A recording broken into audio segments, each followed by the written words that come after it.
The storm had come down from the mountains like a living thing, wild, angry, and without warning. Rain slammed the earth in cold sheets, soaking everything in its path.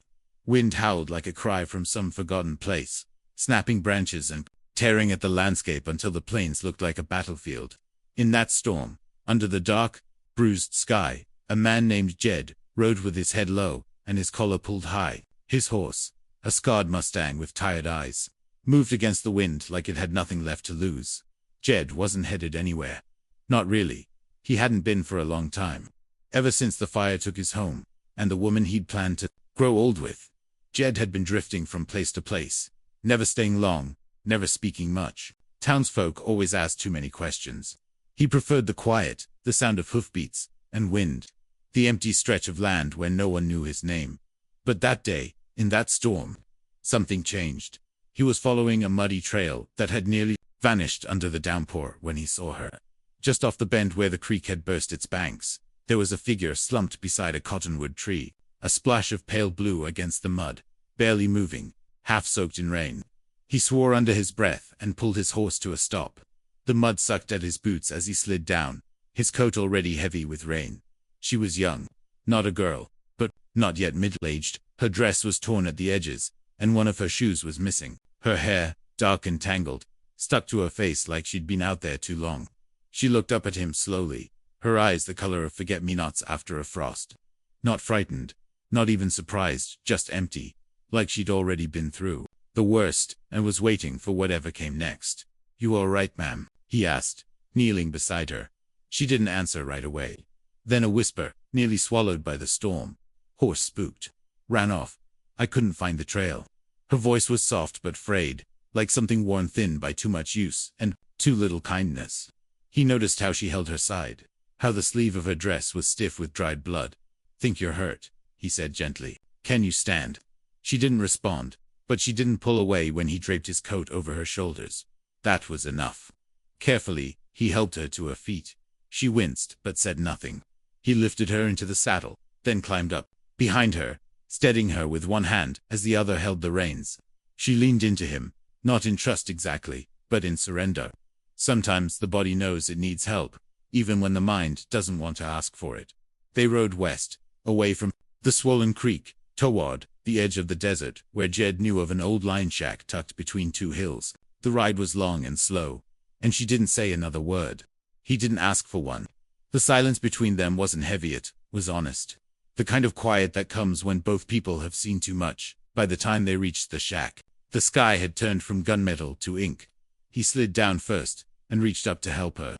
Her hand shook as she took his, but she didn't hesitate. He carried her inside, laid her gently on the cot, and lit a fire with trembling fingers. The flames sputtered to life, casting gold over the worn wood walls. She sat near it, legs pulled up, arms wrapped around herself, not saying a thing. He made coffee, the old kind, in a tin pot over the fire, and offered her a cup. She took it with both hands, cradling it like it was something sacred. He watched her, not in a way that asked questions, but the kind of watching a man does when he knows he might be the only one seeing someone who feels invisible. Later, she spoke again. "There was a man," she said quietly. "He came 2 weeks ago, took what he wanted, burned what he didn't." Her fingers tightened on the cup. "I fought," she added. "Then I ran." Jed didn't say anything. He just nodded. He understood that kind of running, the kind that starts in your feet but doesn't leave your bones for years. That night, she slept near the fire, and he sat in the chair, eyes half closed, gun resting against his leg. Not because he didn't trust her, but because he never slept deep anymore.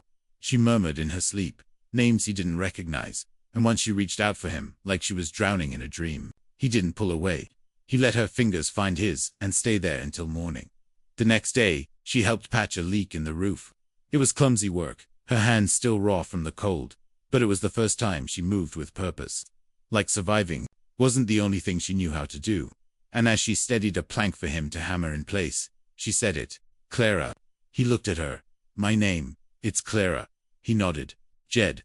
No more words. None needed. In the days that followed, she stayed. He taught her how to trap rabbits, how to check for signs of weather in the way the clouds curled at the edges. She showed him how to make bread from next to nothing, how to mend a shirt with thread pulled from an old flour sack. Their silences became easier, shared, even warm. One morning she found a sparrow outside with a broken wing. She brought it in, cupped in her palms like it was the most fragile thing in the world. Jed watched her feed it bits of bread, place it gently in a box lined with wool, and tend to it like it was part of her story. Maybe it was. You think it'll fly again? He asked. Don't know, she said. But it wants to, he thought. About that long, after she'd gone back inside. And then one morning, Clara didn't wake. She lay on the cot, soaked in sweat, her breath ragged. Fever burned through her like wildfire. Jed stayed beside her, bathing her face with cold water, whispering whatever came to mind, just to keep her anchored. She clutched the sheets, whispered broken things, cried without sound. Once, in her sleep, she called out for her mother. Another time, she clutched his hand, like she thought she might die if she let go. By dawn, the fever broke. She opened her eyes and looked at him, dazed. Thought I was back there, she said weakly. You're not, he whispered. You're here. She closed her eyes again. That was all she needed. Later that day, Jed noticed the box where the sparrow had been was empty. He looked up to the rafters and saw it perched there, feathers full, eyes sharp, body whole again. He told Clara.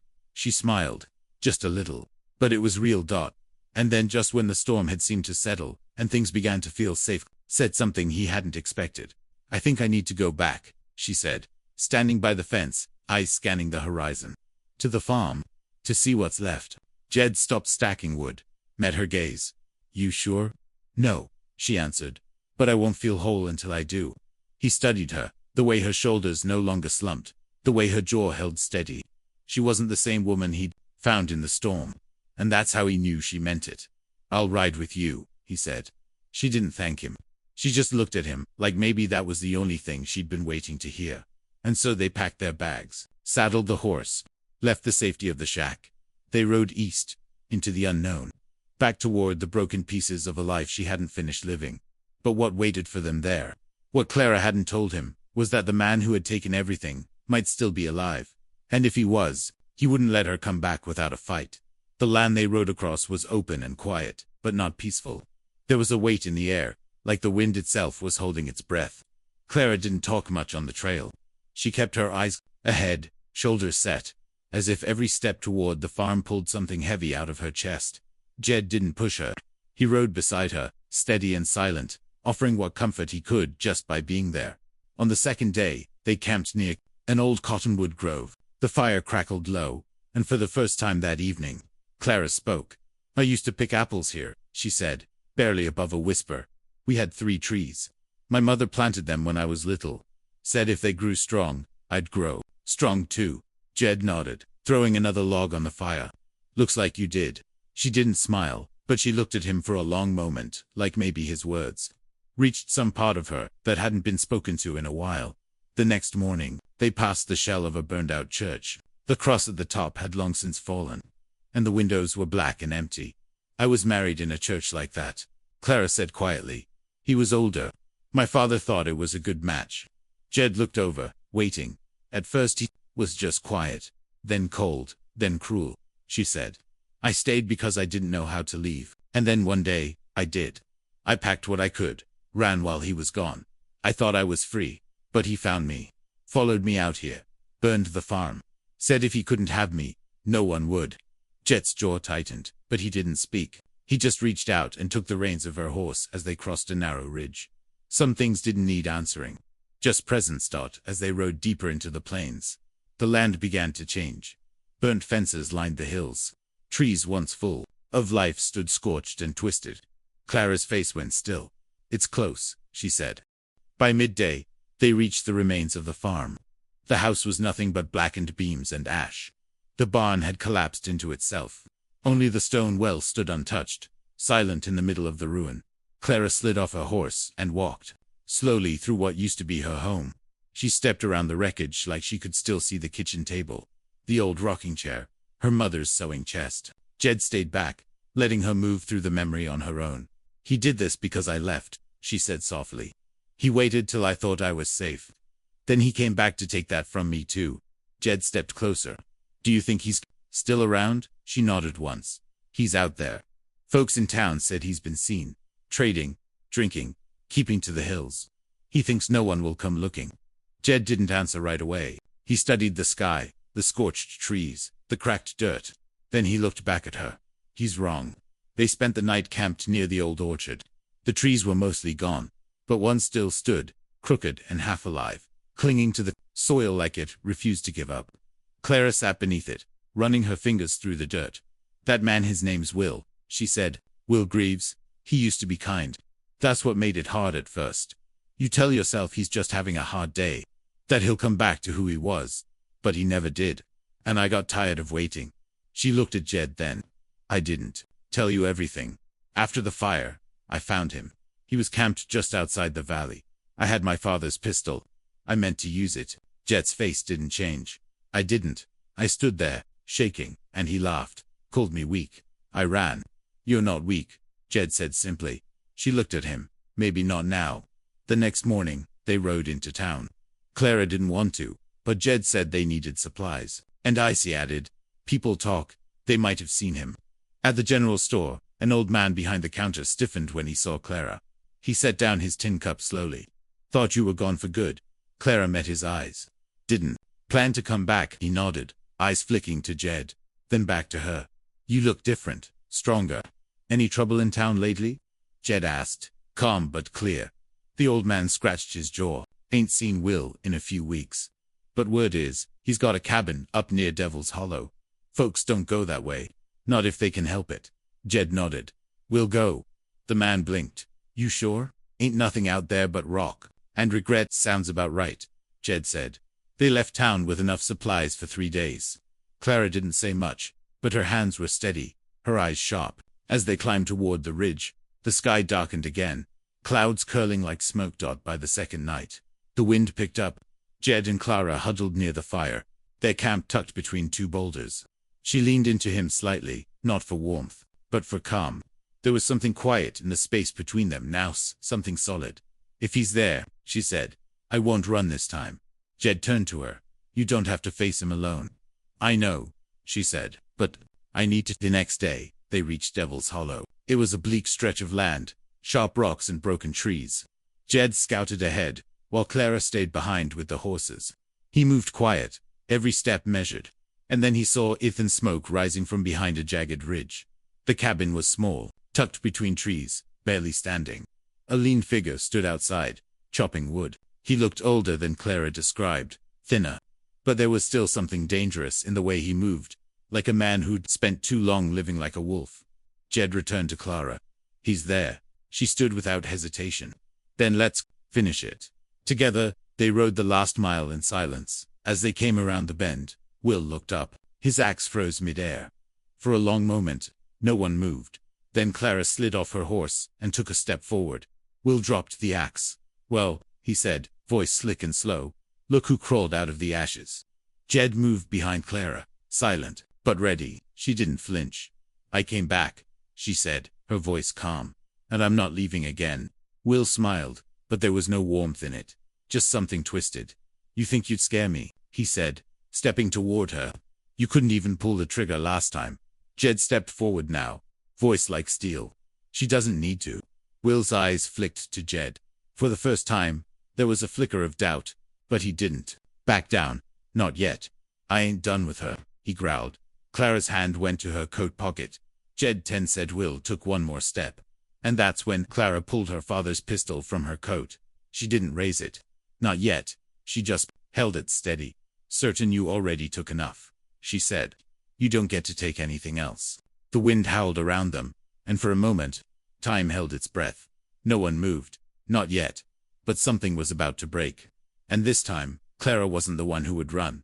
The air between them felt like it could shatter with a single breath. Clara stood firm, her hand steady on the pistol. But she hadn't raised it. Not yet. Jed watched her closely, not because he didn't trust her, but because he knew this wasn't about shooting. This was about something deeper. Facing the thing that had chased her even after she escaped it. Will's expression shifted. For a second, it wasn't anger on his face. It was something close to confusion. Like he was trying to understand how the girl who once ran from him was now standing taller than he'd ever seen her. Then his lip curled again, a sneer twisting the corner of his mouth. You gonna pull that trigger? He said, voice low, mocking. Or just hold it like last time? Clara didn't flinch. She kept her eyes on him, her voice calm. I didn't pull it last time because I thought I could walk away and never look back. I thought maybe forgetting was enough. I was wrong. She finally raised the pistol. Not trembling, not crying. But I'm not that woman anymore. Will laughed, short and bitter. You think this ends here? Jed stepped forward, voice like gravel. It does. One way or another. Something in Will's eyes shifted again. He glanced from Clara to Jed, to the pistol in her hand, and something changed in him. Maybe it was fear. Maybe it was the realization that the control he once held had slipped through his fingers. You're not worth the fight, he muttered. He turned, slow and deliberate, and started walking back toward the cabin. Jed moved fast, placing himself between Clara and Will, without even thinking. Will paused at the door, looked back one last time. You don't come looking for me again, he said, or you won't get another chance to walk away. Then he disappeared into the shadows of the cabin, the door closing behind him with a dull thud. Clara didn't lower the pistol right away. Her shoulders stayed tense, her breath shallow. Jed stepped to her side, gently placing his hand on hers. It's over, he said softly. She nodded slowly, and finally lowered the gun. They didn't speak much on the way back. There was nothing left to say. The past had been faced. The silence wasn't heavy anymore. Was peace. Back at the farm, the sun was low on the horizon, throwing gold across the ruins. Clara walked the grounds again, but this time, her steps were different, lighter, like she wasn't walking through ashes, but through memory, through hope. That evening, she sat under the last standing apple tree, its branches just starting to bud again. Jed brought her coffee, sat beside her without a word. After a while, she turned to him. I didn't think I'd ever be free, she said. Not really. I thought he'd always be in the shadows. He won't be, Jed said. I know, she said quietly. Because I'm not scared anymore. He looked at her for a long moment, and then gave a small nod. You were never weak, Clara. You were just waiting to find the strength you already had. The days that followed moved slow but steady. Clara started rebuilding. Not just the house but herself. She cleaned up the well, planted seeds in the dry ground, patched up the old fence. Jed stayed. He never asked if he could. He just worked beside her like he always had, silent and sure.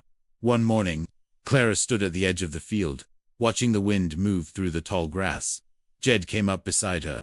She reached down and took his hand. It was a small thing, quiet, but it spoke volumes. I want to stay here, she said. Not because it's where it all ended, but because it's where it can begin again. Jed nodded, his thumb brushing over her knuckles. Then we stay. And so they did. The sparrow came back, fluttering onto the windowsill, one bright morning. Clara smiled as she fed it crumbs, her eyes full of something Jed hadn't seen in a long time. Light. In the end, the storm hadn't taken her. It had revealed her, and Jed. He hadn't just found her in that storm. He'd found himself too quietly, without looking. Together, they built something out of ashes. Not just a home, but a life. And this time, no fire would take it from them. The wind still whispered through the hills at night, but it didn't sound like fear anymore. It sounded like peace.